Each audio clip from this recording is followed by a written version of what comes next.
It's Ask Ritu.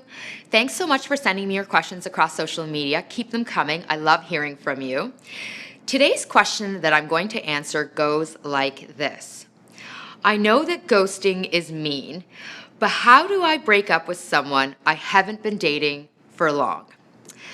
So, this takes me back to my days of being single, and I used to date a lot, and I have both positive and then a lot of negative memories from dating. First of all, ghosting is mean. Flat out, ghosting is just not nice. Like, I can remember being in situations where I'd go out on a date with someone who I thought I really liked, and I'd have a little bit of contact afterwards, or I'd see them again, and then radio silence. And it's really hard in those situations not to take it personally.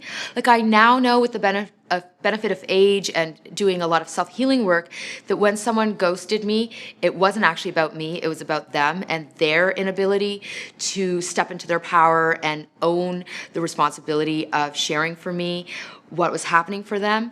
So I now know it's about them and it wasn't about me, but in the moment, it can really hurt.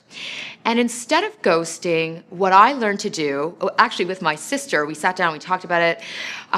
Instead of ghosting, what we learned to do is to communicate really nicely but directly with someone we were dating or had a few dates with when we didn't want to pursue things further with them. And actually we sat down and we came up with a script. And I've talked about scripting before on another video. If you haven't checked it, you can just look up Ritu scripting and the video will come up. But this idea of planning out in advance what you want to say to someone when it's going to be a difficult conversation, so that essentially you can move the words from your conscious brain into your unconscious brain, so that when you are in the moment delivering the message, it's far easier to do.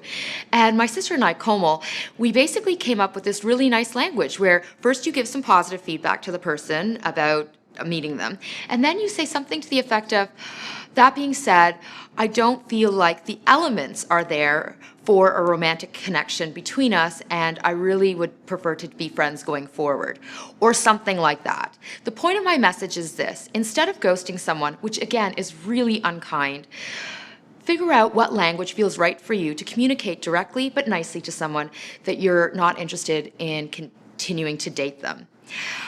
I can tell you, I've done this repeatedly, it really does work, and I'd love for you to try it out. And when you do, let me know how it goes. Keep your questions coming in across social media. I love to hear from you. Follow me on social media, and don't forget to subscribe to my e-newsletter at ritubasine.com. Thanks for watching.